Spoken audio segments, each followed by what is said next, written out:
damn, why not?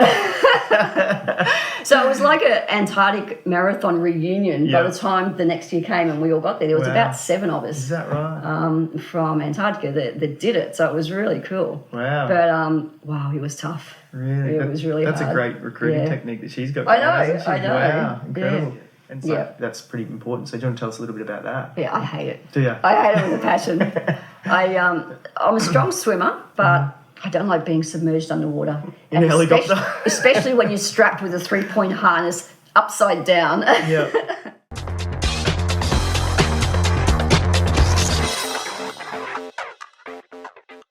Welcome to this week's episode of Fit4Fifo, and this week we have a woman who has worked in FIFO and mining for over 35 years, authored 3 books, competed in marathons across 7 different continents, and including a ultra marathon in the Amazon.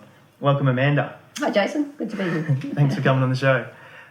So, firstly, I'll just quickly tell everyone where they can find us. So you can find us on Spotify, iTunes, or Apple iTunes, Facebook, YouTube, and Instagram. Also, now we're on LinkedIn. And Amanda, how about for yourself? Probably the best place is either LinkedIn, if you do a search for Amanda Barlow, Well-site Geologist, or Instagram, Amanda Barlow 2020.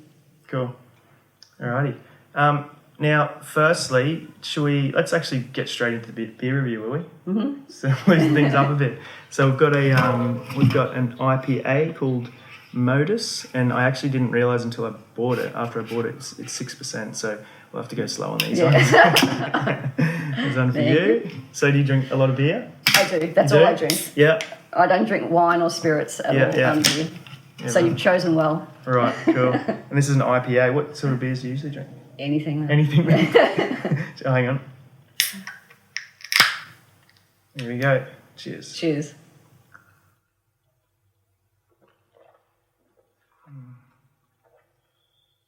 What do you reckon? Very fruity. It's nice. Good fruity, isn't it? It's good. It's could be a bit colder. I think maybe I haven't had it in the fridge for long enough.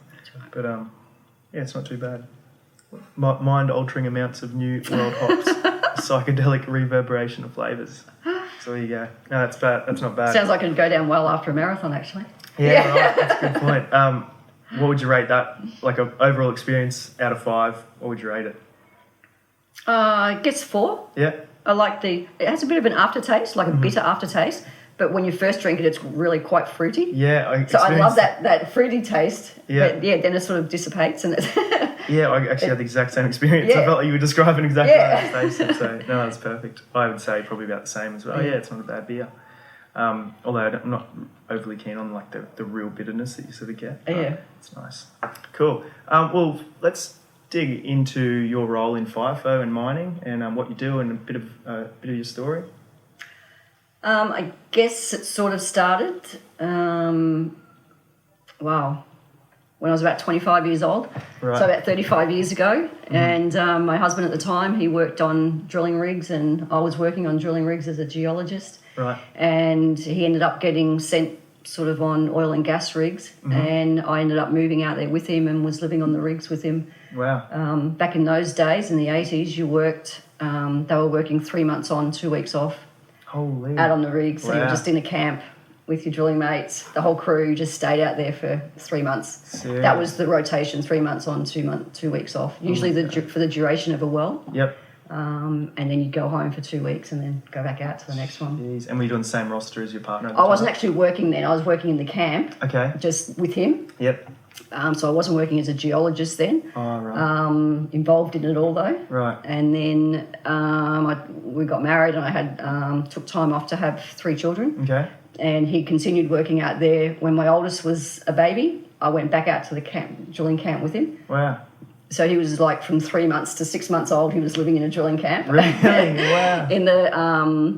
in the sandy desert over in WA, and then again when he was 12 months old to 15 months old, he lived in the camp again. Wow. So he was destined to be a driller. Right, and he is working fly and fly out. Is he really? Wow, Yeah. that's Yeah. incredible. And so when did you actually get into? So you went to university after this stage? No, I'd already gone to uni and was a qualified geologist. So I met my husband on my first geology job. Right. He was the driller that came. So Right. Yeah. and I only lasted about 3 months after that, and I took off with him when he got moved to another job. Wow. And then we just sort of followed the work around. After I had the children, we were living in Mount Isa at the time. My husband was based there. Yep. And then soon after that, I got back into geology at Mount Isa Mines. Right. And we were living there for 4 years, which was the only sort of hiatus we had from working fly in, fly out, really. Sure, he was promoted to a management position there. So we actually lived and I worked at the mine site. Right.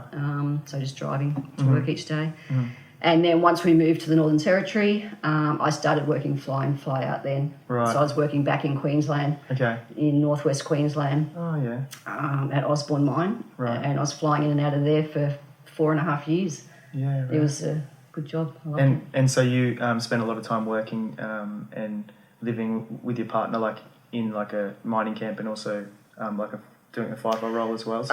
Not really. So it was mainly he just worked away for 12 weeks. So for about the 7 years that I was at home with the kids, he was away for 3 months. Away 2 weeks at home. Yeah, I was going to ask if it was easier to work when you were both working in the industry. Like, did you find it easier to manage? Like, well, we did at one stage when I started working fly in, fly out.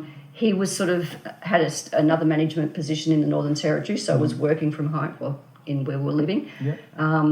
But then soon after that, he got more fly in, fly out work too. He changed roles, and there was times when we were both working away.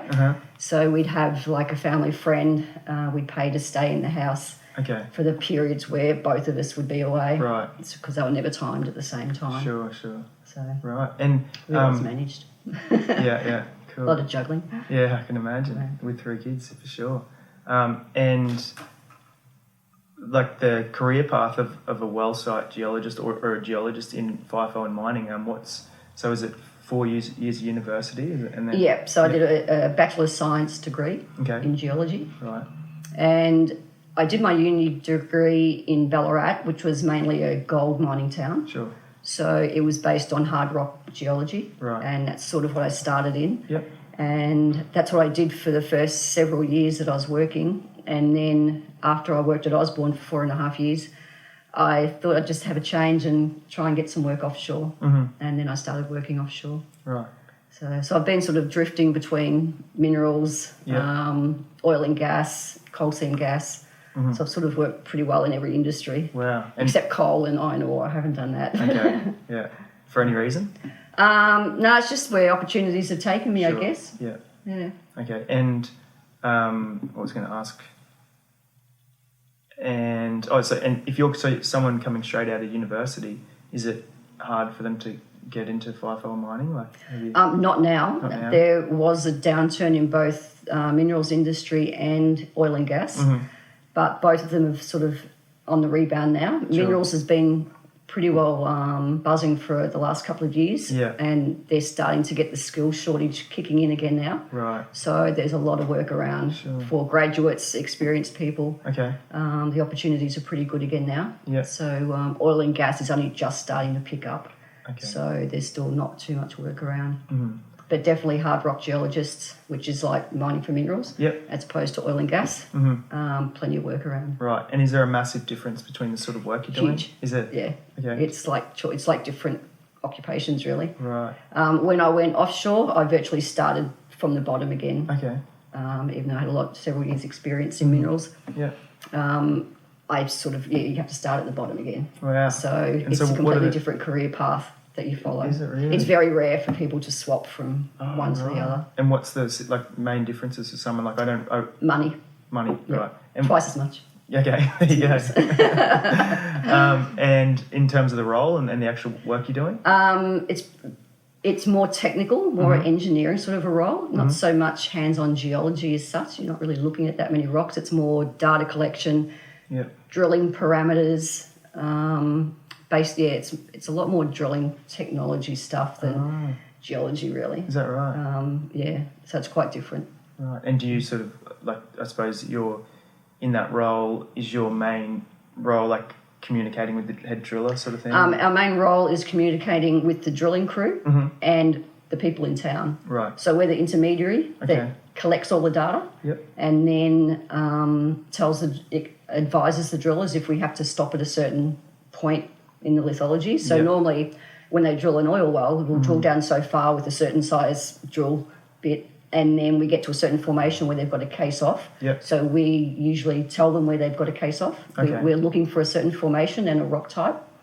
And as soon as we've got an indication either from the cuttings that come up to surface or other indications like drilling parameters, if the rate of penetration changes or gas changes, we know we've hit a certain horizon that they've got to stop at. Yeah. So we just sort of monitor it and give the drillers the information they need to make the decisions on further drilling. Right. And all that data we collect, we send to town. Yep. And they analyse that and do all their figures and everything. So you sort of in charge slightly almost of safety. So like if you start getting like larger samples of gas or something, then you sort of say like this is what's happening, and so then they have to make a choice about, all right, do we keep going? Or what? Oh, wow, that's interesting. And also, have you ever come across, and do you like when they're drilling, take samples, sometimes go, holy shit, there's a lot of whatever we're looking for in this sample? Yeah. Is that common? Normally we don't see it so much in the samples, it's in the gas, like for oil and gas. Okay. For the big wells, you'll see it on the gas monitors. So where the cuttings come, when they drill the cuttings, it takes like, if it's a deep well, say 2,000 metres deep, it'll take half an hour for those cuttings to get to the surface. Right. So that's called the lag time. Okay. So that lag time can be up to an hour and a half, depending on the depth of the well. Yeah. So even though they've drilled it, we don't see the sample for another hour and a half until it gets to surface, and that's when the gas comes out with it as well. So we don't know the gas until it hits the surface. Is that right? So there's a lag time and a lag depth that we log to. So we can tell by drilling parameters, once they've drilled it, if the rate of penetration and how fast they're drilling all of a sudden changes. If it goes really fast all of a sudden, generally that's a good indication that they've hit a sandstone reservoir that we're looking for. Right. Because it drills faster if we're at especially a loose sandstone where that's a good indication of a good reservoir. Is that right? So if all of a sudden the rate of penetration just flies off, then we know we've probably hit the reservoir. Wow. But we don't know for sure until we see the samples and especially the gas come to surface. I see. And so a lot of these samples would also be, I suppose, at some stage released to media for companies that are publicly listed and stuff.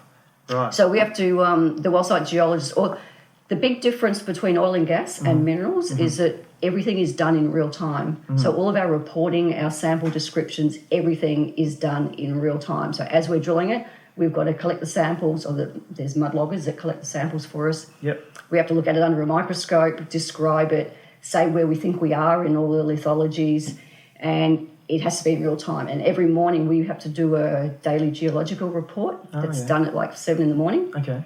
And that is a summary of the 24-hour period that we've been drilling and all that we've found, different cuttings, how much gas we've had, things like that. And in exploration wells, in most wells I think, they get reported to the Australian Stock Exchange every day. Is that right? So our report is the definitive record of what's happened each 24-hour period. Okay. So we get scrutinised big time on it by our boss in the office because the person we report to, the operations geologist in the office, they're the ones that distribute the daily geological report, so they have to QC it. Right. And if they don't like what we've written, it comes back to us, fix this, fix that. Okay. Everything has to be so you can't create too much hype, is that sort of so it's very hard. You've got to know, like sometimes you've got to not make things look obvious or make things look more obvious than what they are. Wow. I'm not exaggerating stuff, but things like you got to think about how people interpret what you're saying. Especially things, exactly. Yeah. So you don't want to create, because sometimes you don't know. Even though we've got gas, we don't know how permeable the formation is, how well it can flow. There might be gas in it, but that's only been liberated because of the bit action. Okay. So it's broken up the sandstone, so gas has been liberated. But that doesn't mean the reservoir is going to flow easily. I see. Once you try and, get it going. So we can't stay too much until testing is done at the end of the drilling. And that's the stuff that, like DSTs, drill stem tests, they determine how well the well will flow. So that's sort of out of our hands most of the time. Gotcha. There's specialists that do all that. Okay. But we're the first ones to see anything that's going on there. Wow. So you do have to be very careful what you say. Sure. On exploration wells, like especially offshore, Yep. And I'm guessing onshore as well. I don't have that much experience with onshore, Mm-hmm. but usually real greenfields exploration wells, they're called tight holes, meaning that the information that we gather is tight. No one's allowed to know about it. Okay. So when you're actually drilling it, even in meetings with the other people on the rig, like we do a pre-shift meeting every day, Yep. you're not allowed to give out any information. Really? You're not allowed to say depths of formations, percentages of gas, or anything. You've got Is that so it's so hard, like thinking, you have to really think before you say anything, because you're at this meeting trying to give information. Without blowing it. And you've got to and people are always asking you, of course, people on the rig, the roughnecks and stuff like that. Just a good one? Did we hit gas? And you sort of got to just, be non-committal and say, I'm not sure yet. You've got to wait for town to... Have you ever spilled the beans? Not really. People know. Yeah, sure. They can tell because, the best indicator is the gas. Right. Is the main indicator. And when you get to 5% gas, they have to put over a public announcement because you have to stop all hot work on the rig. Right. You're not allowed to have welders going, you're not allowed to have anything. So they have, when we get 5% gas, we have to notify the head on the rig, and they put out a public announcement. Right. All hot work permits, please bring to the bridge. So it's a dead giveaway. Right, and then they're on the phone to their mates. Yep, bye. Yeah, right. Are you? Do you have restrictions on you're not allowed to invest in the companies you're working for and things like that? No, there is sort of insider trading. Sure, so of course. Yeah, you have to be pretty careful. I think if you get company shares allocated to you, it's different. But if you actually go out and buy something while you're working on a well, they wouldn't like that at all. Of course, you'd be in trouble. Wow, that's interesting. Yeah. I think I have heard of people in the industry that they've had codes that they ring their dad and ring him 3 times. Yeah, the sunrise is beautiful this morning. It's indications that something's good here. Yeah, and I mean it's something that will never ever until the end of time ever be stopped. Yeah, that's right. So it's a bit hard, especially now with the internet. Years ago before the internet, people had no communications with home. There was just one phone on the rig, and everyone had like a 5-minute limit per day or something. Right. But now with Wi-Fi on the rigs, everyone's on social media, and it's really hard to control the flow of information that goes off the rig. Wow. So actually moving on from that, I suppose, life on the rig. So we've had a few people on the show that have worked offshore, but we've never really dug deep into it, and especially, I suppose, with your training routine, it'd be interesting to hear a bit about that. Yeah, I love working offshore because it's so routine, regimented. It's sort of like being in prison, only with good food and good pay. Right. Wow. So people have to be prepared for that. It's for good reason. There's a lot of rules. It's not a safe place to be working. Okay, yeah. So you can't afford to have any, practical jokes and stuff like that. But at the same time, because I'm a routine-driven person, I just love it. Yeah, so you only have to work 12-hour shifts because there's 2 geologists on, so you work back to back. Yeah. So it means I can work out a good training schedule. And I actually trained better when I was working offshore. I trained better when I was at work than when I was at home. Really? Because there's more disruptions when you're at home, and you go, I'll train later. And whereas at work, I've got to be in a really good routine to make sure I do it. So, and offshore rigs always have really good gyms. Really? So facilities are great. Yeah. I just read in one of your book in the blurb about running around the heli-deck as opposed to running on the treadmill. The heli-deck's just such a perfect place. Really? It's so nice. It's like the only nice place on the rig. Is that right? And if you're up there, sunrise, sunset, it's just magical. It's like the quietest place, even though nowhere's really quiet. Yep. But it's the furthest place away from the actual drilling floor. Sure. For safety reasons. For safety reasons, and it's usually higher up. So it's just, it's so peaceful up there. Really? It's just beautiful, And you get sunrise and sunset over the water. Of course. So it's just beautiful. But I used to run more until I got used to working on a treadmill. Okay. Like everyone, if you've never run on a treadmill, you bag them out. Yeah. No, you can't run on treadmills. Are terrible. It doesn't cross over onto training on the road. People convince themselves, but once I started training on a treadmill, I'm actually addicted to training on a treadmill now. I do all my training on a treadmill. But were you saying in that book I read, or the blurb, that one leg will get bigger than... Yeah. So when, like, for a few years, I was running on the Heli-deck. Sure. And after 5 minutes, I'd change direction because the Heli-deck's not very big. Yeah. So I don't know, it's only about 20 metres across or something, Sure. diameter. Yeah. And so you are running in a tight circle, and you sort of get dizzy and sort of feel like one leg's, on a bit of a downhill from the other one. So I generally just change direction every 5 minutes. Sure. Just to sort of even that out. Yeah. And it probably wouldn't be great for your posture as well. I suppose. You would get differences in your physiology. Yeah. If you did that for like half an hour, Yeah. Running, or an hour. Sometimes I used to run up there. Really. So. And so how far are you running each day when you're working these 12-hour shifts? When I was working offshore, the height of my training, when I was sort of at my peak, Yep. my standard weekly routine would be a 5K, a 10K, and a 21.1, so a half marathon distance each week. Yeah. And then I'd do weight training in between. On the shorter run day, I'd also do a bit of weight training. On the others, I'd just do the run and a cool down on the Heli-deck. Yeah. And weight training every other day. Okay. And do you find it important to do that weight training Definitely. Yeah. Yeah. My background is more in weight training than running. I only started running 10 years ago. Okay. I was more than 5K. Right. And but I've always been into gym work, and especially now as I've got older, and once I started running marathons, because running is so catabolic, especially long, slow distance running. Yeah. So as you get older, it's really important to maintain muscle mass because you just lose it, from 50 onwards, the muscle just goes downhill. Right. So with that and doing marathon running as well, I really need, really focus a lot on weight training. Right. More than running. Just to keep that weight. Yep.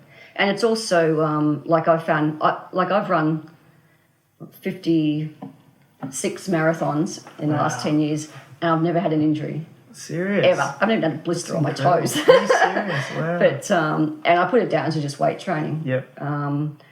Consistent all the time, and doing a sort of a challenging weight. Okay. So that just especially on my legs, abs, so core and legs especially. I think it just that strengthening of your connective tissues and your bones makes all the difference. I've never had any, and when people do get running injuries, it's usually your knee, your ankles, your hips.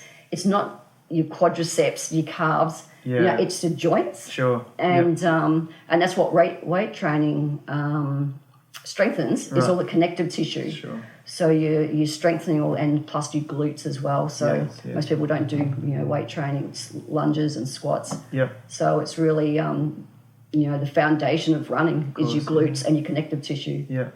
So I think it's really important. Most people don't do it, and most people have injuries. Wow. Yeah, that's a great example of and I'm 60 this year. So, and I still haven't had any injuries running 7 to 8 marathons a year. Really? Wow, that's incredible. And what about mobility? Do you do any mobility? Not much. I've got no flexibility whatsoever. I totally ignore it. Yeah. And I know I shouldn't. Yeah. But again, I haven't had any injuries, so I think it's hard to focus on a lot of things all at once. So people tend to, sort of fall in with what you really enjoy doing. And because I'm inflexible, yeah, it hurts. I've done yoga classes, and I've been in pain just sitting waiting for the instructor to start the class. Everyone's just sitting there cross-legged. I can't even sit cross-legged.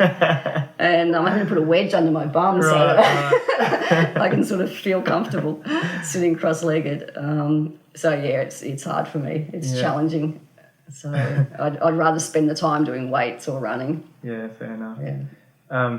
Now, you've got a pretty impressive record of running you've done. So you've done marathons on all 7 continents. Yeah, in 16 different countries. 16 different countries. Yeah, Antarctica. Antarctica as well. Yeah. And also the ultra marathon in the Amazon, which one of your books is written about. Is that correct? Yeah, it's called The Jungle. Right. That was the first book I wrote. Do you want to tell us a little bit about that and your experience? Or Yeah. So I'd already planned to run the Jungle Marathon. It was in 2013 I did it. Right. And I hadn't actually planned to do it, but the year before I'd done the Antarctica marathon. Yeah. And when you're in Antarctica, you get a tent buddy. Like you sleep in tents on the ice with this group that's we fly down on this big Russian Aleutian jet, land on this glacier. Yeah. And the camp does all the work for you, and they pair everyone up into a tent buddy. My tent buddy was another 50-odd-year-old lady, and she was the race director of the Jungle Marathon. Oh, wow. So while we were down there for about 4 or 5 days, like captive audience in this one tent that we just lived in, just socialised in, Shirley sort of did her spiel on the Jungle Marathon, and she said, look, any Antarctic marathoners that want to do it next year, I'll give you a 20% discount. Oh, wow. So gradually over the next couple of weeks on Facebook, as people coming up, I'll do it, I'm doing the Jungle Marathon. I thought, damn, why not? So it was like an Antarctic marathon reunion. By the time the next year came and we all got there was about 7 of us. Is that right? From Antarctica that did it. So it was really cool. Wow. But, it was that's really? It was really That's hard. a great recruiting technique that she's got. I know. Wow, incredible. Yeah. And tell us a bit about that then. So it was several days in the Amazon jungle. It was fully self-sufficient. Okay. So you had to carry everything that you're going to use for the whole 7 days on your back. 7 days. Yeah. And it was hot, humid. Right. And surprisingly, which I had no idea, it was actually hilly. Really? And the hills were like straight up and down. Serious? It was, oh my God, they just went on and on. Oh my God. I would never have expected that. I didn't know they were there. But it just killed you. And there was like all leaf litter all over them. So they were so steep. Your feet would you'd have to dig your foot in and try and scrape the leaf litter to get into the dirt. Right. So your foot would grip. Oh my God. And you'd go to hold on to trees, but there was all like killer ants on them. So I had gloves, all this, I just dressed from head to toe. So this is an actual shot from the... Yeah, this was going through a swamp. Right, you look like Lara Croft. This was going through a swamp. Wow. Thigh deep in this mud through a swamp. And you were number 3. Yeah. Out of how many? 4? No, it's about 50 of us. Is that? Yeah. Wow. Yeah. And you sleep in a hammock, you have to carry the hammock on your back as well. Right. And when you get to the camp each night, you've got to put your hammock up and sleep in that. And have you got a mosquito net, I suppose? Yes, I had to have a mosquito net over it. And so we had to swim through rivers, river what crossings. About wildlife, did you see? I didn't see much. There was jaguars there. There was men with guns Serious? Patrolling with us. Were they running with you, or they just went from camp to camp. Oh, right. And because I wasn't out in front, I think the front runners sort of scared all the animals off. Oh, thank God. So I never saw anything. I got stung by wasps. Nearly everyone did. There was a nest of them somewhere on the track. Jeez. And that was horrible because I didn't know how long because it really, really stung. And you didn't know how long it was going to last for, this sting. I think, oh my God, is this going to go away? Because it was just it was a wasp. But when it first happened, did you know straight away it was a wasp? Okay, so because I saw them and all of a sudden it got me a couple of places, but one really bad one on my neck. They worse than and I just ran. I was already so tired, but you just run. Were they worse than the ones here? Just normal? Yeah. It was a really bad sting and it probably lasted for about 5 minutes. Oh, and I'm thinking, God, please go away. Thinking if this just stays there, it's going to be agony. Right. But it did. And but then every time you saw a wasp after that, you just bogged. I get stung again. And the race director, actually, the night before we started, she got stung by a bullet ant, which are one of the most painful bites of any insect in the world. And I'd read about it. I wrote about it in the book. Because the night before I left home, my son, who was driving me to the airport the next day, he'd been reading up about the Amazon jungle, and he said, there's these thing called bullet ants. He said, I don't want you to get bitten, but it's sort of been cool so you could tell me what it's like. Oh, thanks. Oh, wow. Anyway, so he dropped me off at the airport the next day, and it's funny because he works fly in, fly out too, so we both always just do the shuttle run to the airport, dropping one, and who's ever at home drops the other off. And he's just a typical, 20-something son, who's over 30 now, but he you just get out the car and see her, bye. Yeah. Anyway, he gets out of the car as I'm getting my bag. He said, I better say goodbye. And he comes around and gives me this big hug. I thought, What am I getting myself in for? What have I done? But anyways, turns out the night before we started running, the race director, Shirley, and my tent buddy, got bitten by a bullet ant. Oh, wow. She was doing a recon of the day's route for the next day and sat on a log and got bitten by one. You're joking. She was on a drip with painkillers for wow. 12 hours. Okay. 2 of the medics carried her to the race, briefing. Yep. And said it was the most agonising thing she had ever been through. Wow. She was just out cold, on painkillers. Oh, and so, I thought, thanks, Shirley, for taking one for the team. Wow, so I didn't have to do it. And So then, every time there was lots of logs that you had to, climb over. Yep. And you'd be so wrecked. I just want to, sit on it. I can't sit on it. It's going to be bullet ants. Yeah, God. And you could see all the ants on all the trees. Really? You have to be careful what you held on to. Yeah. I had training gloves on Sure. the whole way to avoid, getting touched by any. All the plants have got, thorns this big on them. Yeah. So it's really hard to, touch anything. Was there a track, or how did you know where? It was a track, but most of it was just cut through for the race. Really? And there was little bits of flagging tape that you had to follow, but some of the flagging tape was there from previous years and just rotted away. Jeez. Or it was like a greeny yellow colour, so it just looked like the trees. Yeah. People got lost all the time. Really? I got lost at one stage. I was following the flagging tape, and then I sort of stepped over this log, and I had this deja vu feeling as I'm stepping over it. I'm thinking, no, I'm still following the tape. I can't be lost. And anyway, then all of a sudden, there's other guys coming towards me.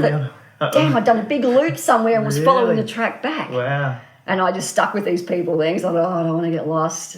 And one girl did get lost. I was stopped at one of the checkpoints. And we come in one end and I saw this French lady coming from the other way.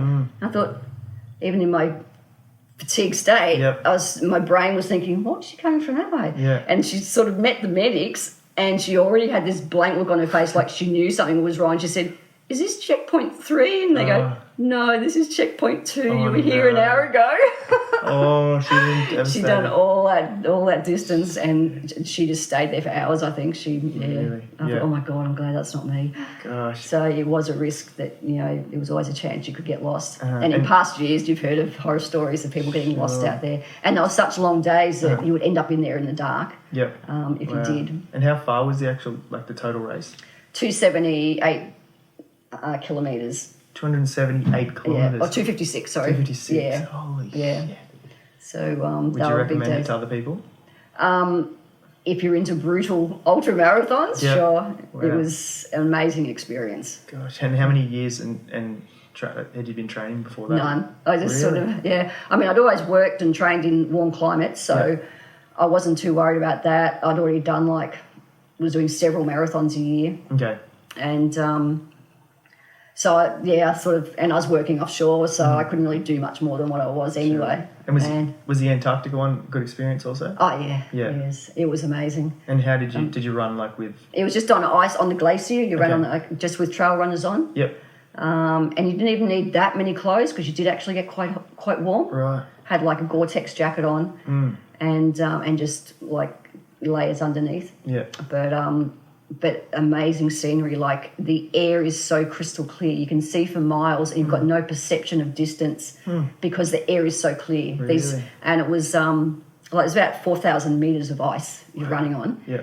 And you got these little hills like this, just barren rock. But it's actually the top of a mountain range that's 5,000 metres high. Really? So it's all just 4,000 metres of ice, and then these little peaks. Oh my God. And there's all glaciers just coming down in between all the peaks down onto the main glacier that we're running on. Wow. Just in every gap between them, there was all these glaciers flying. So for a geologist, that's just geoporn. Wow. Yeah. So a lot of your running and your traveling is, I suppose, is exploring and adventure as well. Oh yeah. Yeah. And the great thing about especially trips like that, where you're in groups, it's such a great bunch of people. It's just so fun. All you do is talk about marathons and tell war stories. Yeah. It's great. So you meet some really interesting people. Yeah. And I meet up with all these people around the world now at different marathons connected to them. You can get them to watch the program. Yeah. Cool. I'll get to see you. I'll talk about them.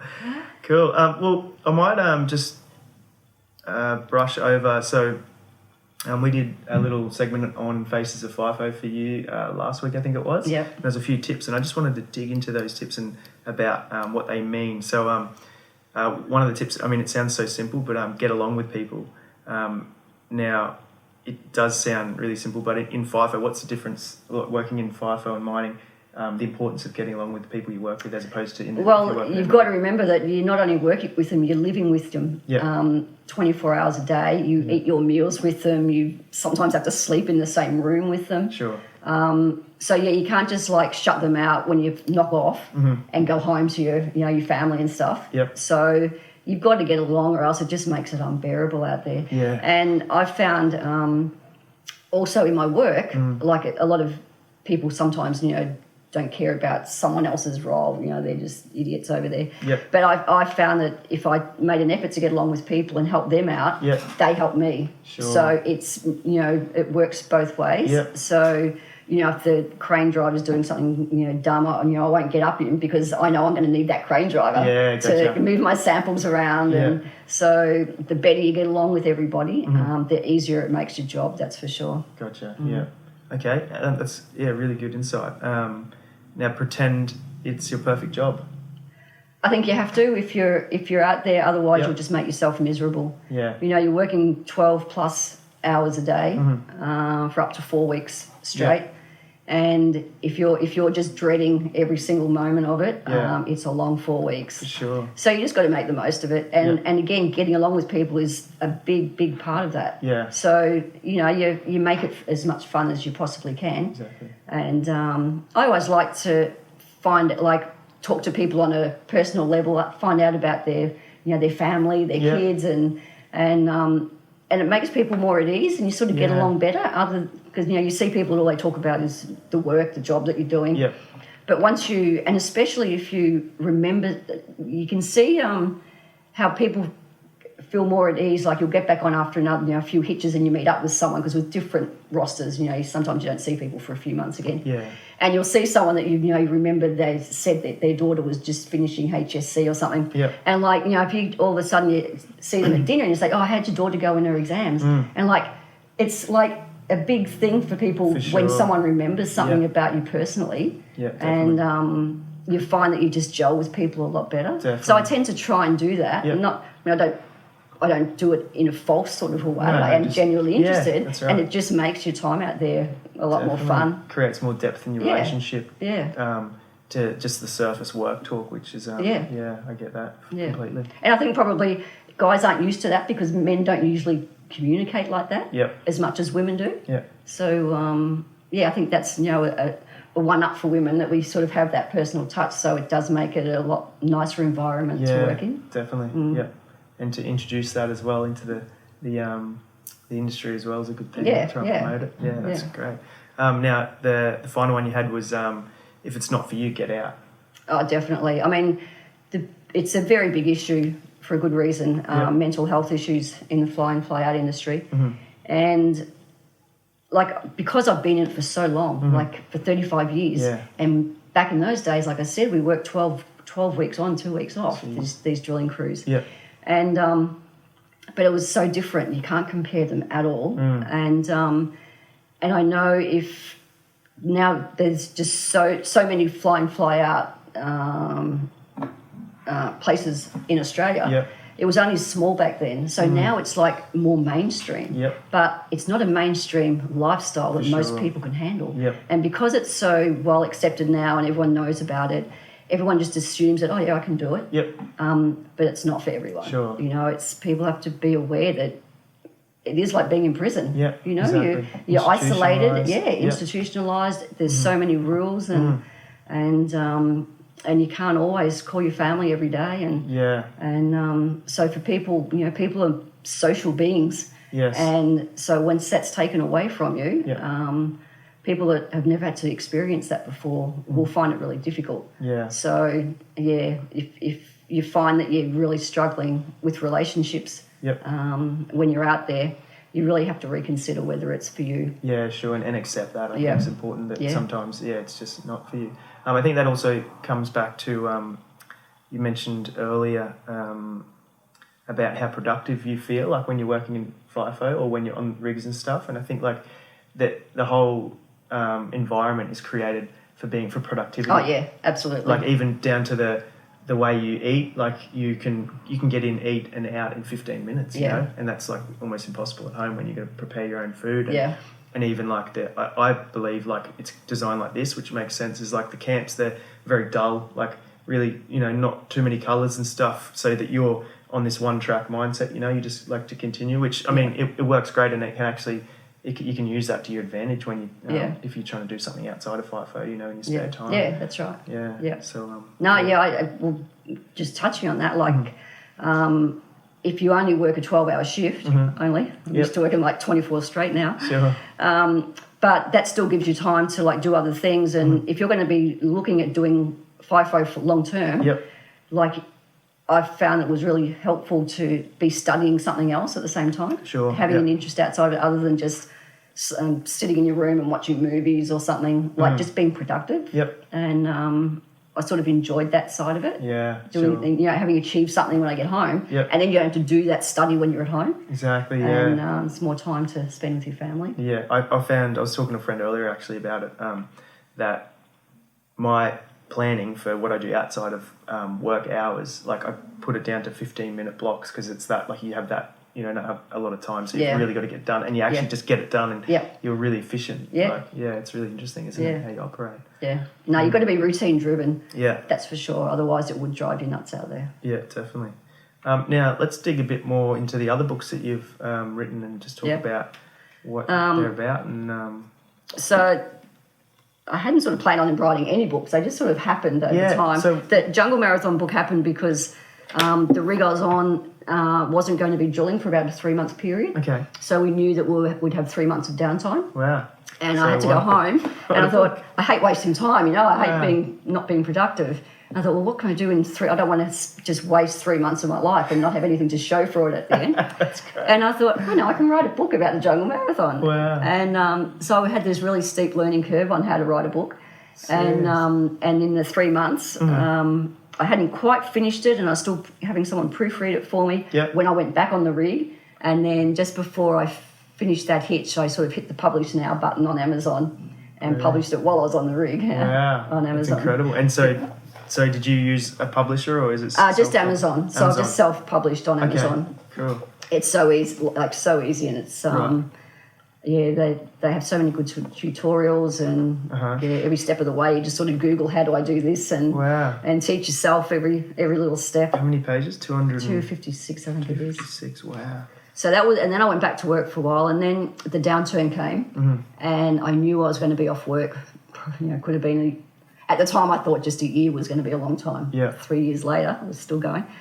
But again, I thought, I've got to do something. And so I thought, well, I might write a book about my career.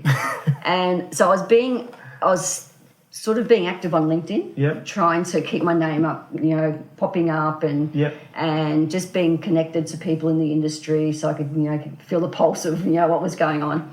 So I thought, well, if I wrote a book, it'd be like really, it's like an extended version of my CV. That's what it is. So it explains all of my jobs that I've done. And about doing FIFO and where I've worked all around, you know, the world. And so I thought it'd be a good way to sort of have my face on, you know, in LinkedIn. So I launched it when I published it. I launched it on LinkedIn, and and then through that book, I had a connection in Houston from a lady over there who was started up this community for oil and gas workers, mainly for women. It was called Pink Petro. And Katie Maynard is the founder of Pink Petro. She contacted me, and she was like really interested in the book, and she was having a conference. So that was sort of November. She contacted me, I think. Oh no, maybe August, September or something. And then the following March, she was having this Her World conference in Houston. And she said, look, we're going to have a panel on surviving the downturn, and I'd love you to be one of the panelists on it. We can do it by Skype, you know. And anyway, as I got close, and then I thought, well, no one's going to know me at the conference, so I started writing articles on LinkedIn about the different jobs, role descriptions that work on an offshore oil rig. And so each week I'd put on an article about what the well-site geologists do, what the wireline loggers do, about the drillers, the roughnecks, the marine crew. So I sort of featured a different, occupation. And I got closer to the conference time. I thought, actually, I've written a lot of stuff here. I might put it into a book.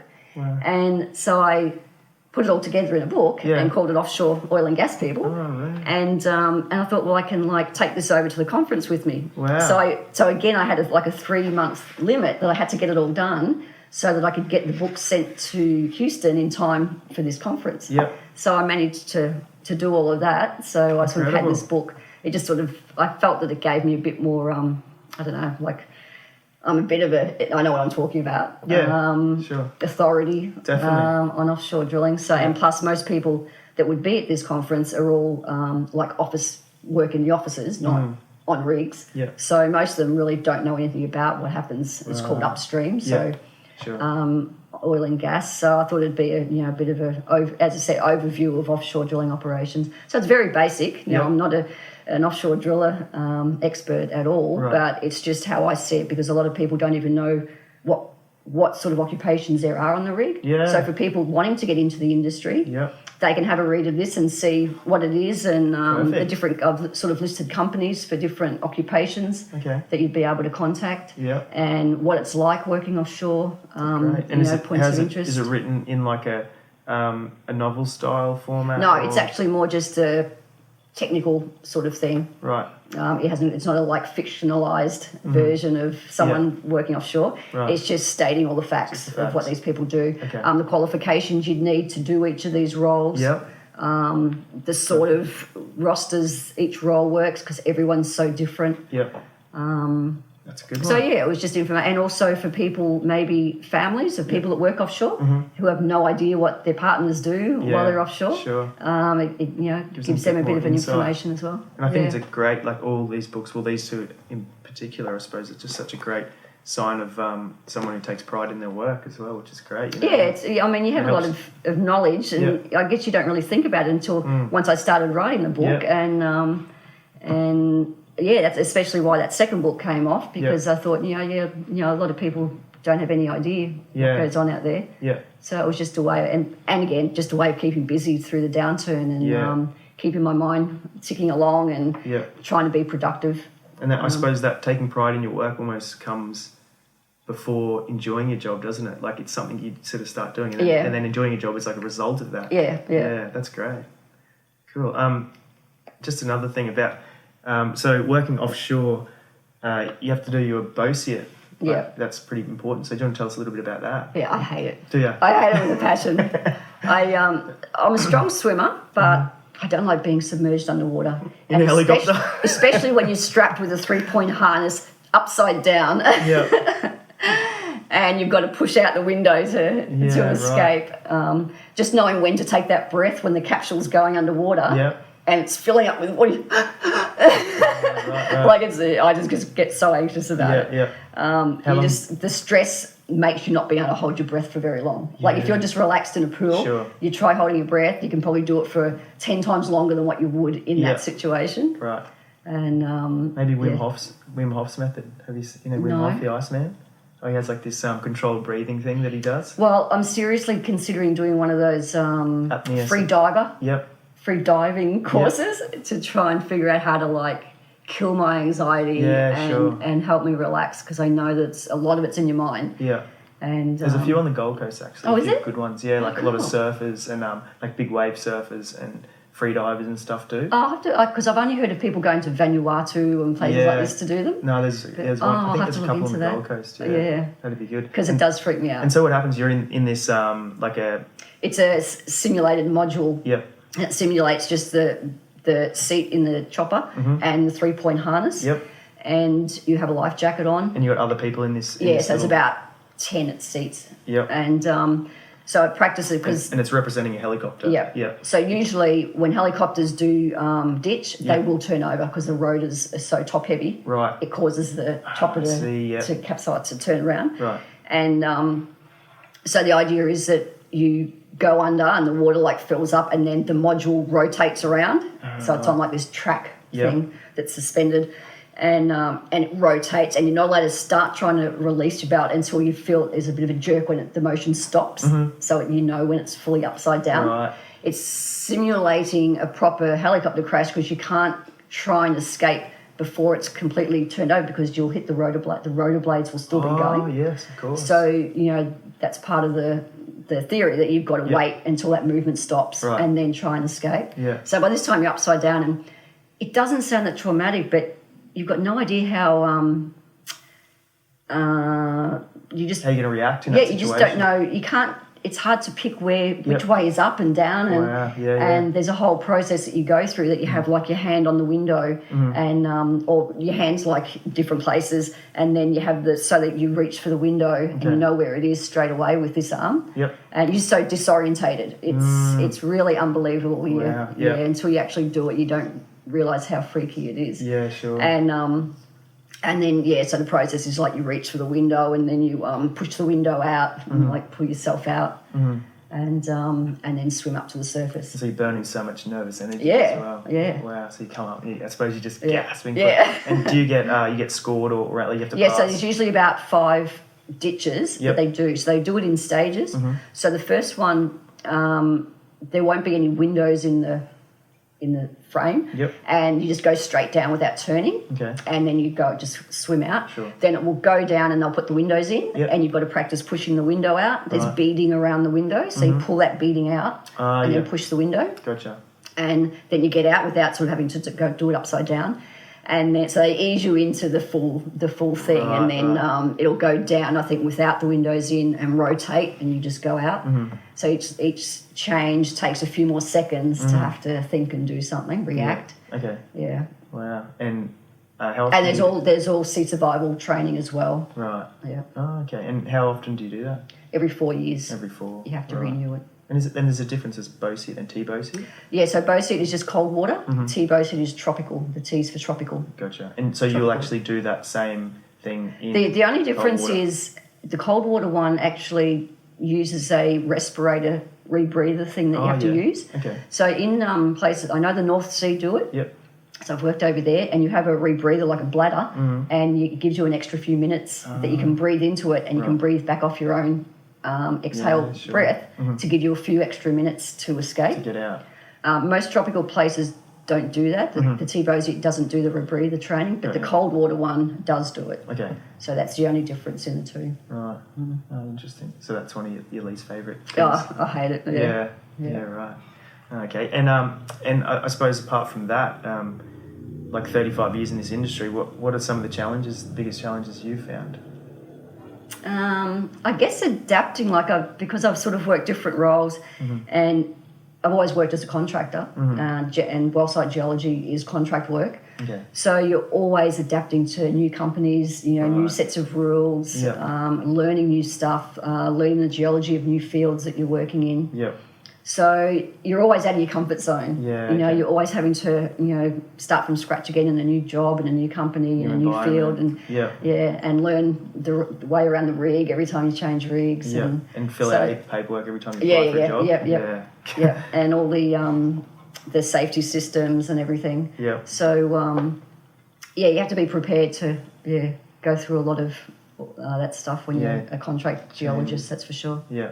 Yeah. Right. And what's your best tip on, I suppose, maintaining your health in working in this sort of just routine. Like, you have to be in a good routine. Yeah. It's so easy to say, I'll just do it tomorrow, or, you watch TV too long, so you just go to bed. Yeah. I never watch TV. I've worked fly out for over 35 years. I've never turned a TV on in my room ever. Really? I just go and sleep. Yep. So all my spare time is spent training, and I go to bed early and get up early before work, and always train. I never go to work without training. Right. So I do something, either weight training or running. Yeah. Do you find that before keeps you shift pretty balanced and yeah. Yeah. And it's like it's my time. Sure. I just put my music on. Yep. And the whole rig could be burning down, and I wouldn't even know. It's just I just chill and in the zone. Yeah. And it's just my way of, I guess, of finding a normal for me, because training is like what I live for. Sure. And so I just block everything out. I love it. Right. Have you ever gone through a period where you didn't train or couldn't train for some reason, and how it's affected you? this job that I'm on now Yep. is the first one. Really? Working offshore, you always have a gym, Okay. and you work 12-hour shifts, so you have a back-to-back, so you can create a routine. Onshore oil and gas, generally, a lot of the time, you're the only geologist on the rig, so you work just a rotating 24-hour, 7-day-a-week shift in between the drilling operations. Right. So you just grab sleep where you can, Yep. and there's no gym. I live on the rig, like next in the lease, the square that the rig sits on. I'm in a room there. Wow. Yeah. So it'd be hard to switch So off. occasionally I get over a 2-week hitch. I've got, say, 3 runs along the dirt track. Yeah. And how do you find that affects you? Oh, I love it when I get out on that rig, on that run. That run. Yeah. Yeah. It's frustrating not being able to train, that's for sure. Yeah. Sure. Okay. Well, that covers a lot of what I think we set out to cover. It's been really good chatting to you. Might just ask you a couple of quick little fun questions if you don't mind. So these are this one. What purchase of, let's say, $200 or less has had the most positive impact on your life? Oh, it would have to be like something to do with training. Yeah, I was going to say pair of joggers or what? Yeah. It's always exciting getting a new pair of runners. Yeah, sure. That's good. Especially if you buy them online and they finally come in the mail. And Yeah, okay, definitely. Cool. That's a great answer. Now, what's an unusual habit or absurd thing about yourself that you love? I guess just how nuts I am about routine and training. Yep. And I guess food. I'm a really, really picky eater. Okay. And which has always worked in my favour, I think, because I've never had an issue with putting on weight or because unlike most people, I have to make myself eat more. You know, I tend to not eat and I forget. I get carried away doing stuff, and I just forget to eat. Really? And banana smoothies are my go-to meal. Are you on any certain diet? No, I've never been on a diet. I just don't eat much as it is. Right. And I try to eat, I might have a chocolate bar or something, but the difference between me and most people is that they'll have a chocolate bar, then they'll still have their lunch or they'll still have their dinner, whereas that will fill me up and that will be my dinner. Is that right? And so I won't be able to eat for another few hours after that. So I try not to snack on that because I know I need nutritional food. Yeah. And if I eat that junk food, I'm not going to eat any nutritional food. Right. So the calories I eat, I really make sure are good ones because I know I won't have an appetite for another 3 hours to eat something nutritional. Yeah. So, I do that all. I don't think about it. Okay. It just happens naturally. Yeah, sure. Yeah. Okay. So if, on the way home from the gym, I'm really hungry, and if I go in to get some bananas or something, and I'll be tempted to get a chocolate bar or something so I can eat it straight away. Yeah. But I think no, because then I won't feel like my banana smoothie when I get home. So yeah, sure. I don't. So discipline. Yeah, sure. Right. So the final question I've got for you. Now, if you were to meet a 17-year-old Amanda, just leaving school, and you had some advice to give her, what would that be? Based on everything you've experienced in your life. Wow, it's so hard because when I wrote that book, it's sort of, I hadn't even thought about it before, but how difficult my career had actually been. Yeah, right. And because I was affected so badly by the downturn, 3 years really with no work, it makes you sort of bitter in a way that you've had this great career and no one wants you all of a sudden for 3 years. So that's your identity, and then all of a sudden you don't belong. Almost. And it sort of makes you a bit angry, you know. And I know at times I thought I wouldn't recommend anyone to be a geologist because they're just going to be thrown in the heap. You know, we're just used, you know, with the cycle of the resources, and they don't care less about us when things go down. Yeah. And so I guess just trying to show people how to manage the downturn, prepare for them. Yep. Because up until this one, even though I'd worked in the industry for 30 odd years, I'd never been affected by one. I'd always maintained work throughout every downturn in the minerals and oil and gas. I'd always, through word of mouth, just maintained work all the time. But the industry has really changed in the last 10 years, I guess. Up until then, you worked for the operating company directly. You'd be a contractor, but you'd work directly through them. They would pay you. Now it's all through agencies. They don't care less about who you are. They the operating companies just wipe accountability for all the contractors. It's just on the heads of the agencies. So they're just skimming a bit off. So word of mouth doesn't carry as much weight now. It really is a different playing field to what it was 10 years ago. Not for the best. So you have to learn how to navigate that and how to make it work in your favour. I mean, you can't come out on top of it because the fact is that agencies now take the cream off your salary. What you used to get paid directly, the operating companies now have to pay the agencies to supply you. So they're not paying an extra 50% on top of what you used to get to pay the agencies. It's coming off what you used to get. So it's certainly not a fair system now. Which, because I've lived through all these changes, it does make you bitter. People now don't understand that because that's the only way they've known. Of course, whereas, like maybe probably a good example, using numbers. No one likes to, mention salaries or day rates or anything. But I'll be open and honest with you. As an example, 10 years ago, I was working in coal seam gas as a contractor directly to the company. I was on $1,000 a day. 10 years later, last year, I was doing exactly the same job, having to go through an agency on $600 a day. Really? So that agency would have been getting $400 or $500 off the top of my day rate to supply me. So when you've seen both sides of it, it does make you a little bit angry. So you've got to. I mean, I don't like to spread that to people because people who are just starting in the industry now don't know any different. They've just got to be aware that that that's how it is now. And I think from what I just heard, I think like one of your important messages there, what you're saying is like you need to learn to deal with adversity in a sense, and I think goes goes to say with everything in life, like you're always going to come up against things, and you just. I think that's one of the biggest issues in fly and fly out with mental health issues. Which mental health issues is probably caused by the fact that people are earning these large incomes and they think it's going to go forever. And it doesn't. So you've got to be aware of there's going to be a downturn eventually. It never goes on forever. It is so cyclical, and it always will be. So it's all the cycles are starting to ramp up again now. So eventually a skills shortage cuts in because a lot of people have left from the downturn, or they have to re-employ people and try and get them in a hurry because they always ramp up really fast. And then they can't get enough skilled people to do the jobs. So it all starts again. It's one big vicious cycle. Supply and demand, and then they're trying to get the best people, so the day rates go up. So everyone starts getting more and more money. And you think, this is really good, and start buying big houses and flush 4-wheel drives and stuff. And then you find out, all of a sudden, it goes like that. It just dies overnight. And no matter how many times it happens, people still don't see it coming. History repeats itself. It's interesting. I think that inside that, like, that's pretty much everything in life, isn't it? Really, you just need to be prepared, and nothing's ever certain, is it? That's interesting. Cool. Well, that pretty much wraps up our chat today. That's been really good. Well, just before we finish, we'll just remind everyone where they can find you and us. So if you want to tell us first. On LinkedIn, I'm quite active, so I check that every day.